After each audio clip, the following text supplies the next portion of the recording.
Terkadang urang anu loba pamenta, urang anu loba kahayang, kadang urang sok ngarasa ngeluh bila mana ieu kahayang teh teu ageh kacumponan, bila mana naon anu dipenta teh teu ageh dikabulkeun. Padahal nya beurang nya peuting urang menta ka Allah, urang ngadoa ka Allah, tapi Allah teu acan ngabulkeun. Nah terkadang urang ngeluh, cuman dulur kabeh, naon anu ku urang dipenta, naon doa-doa urang ka Allah, boh beurangna boh peutingna, Allah pasti ngaijabah, Allah pasti ngabulkeun kana naon-naon hajat jeung kabutuh urang.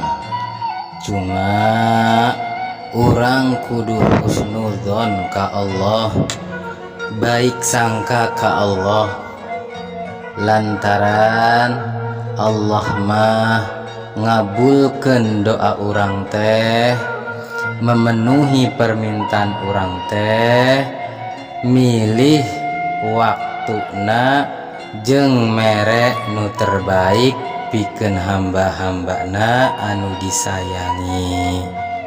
Nu mata ketika urang barang penta, Allah pasti ngabulkeun, ngan masalah dikabulkeun sesuai jeung kahayang jeung henteuna eta kumaha Allah, lantaran Allah mah milihkeun anu terbaik pikeun hambana, meskipun terkadang teu sesuai jeung kahayang urang, tapi sing yakin eta teh Allah milihkeun anu terbaik pikeun urang, sangkan urang salamet dunia sareng akhiratna. Matak urang ulah mengeluh ketika sakabeh kahayang, sakabeh permintaan teu kacumponan, can kacumponan.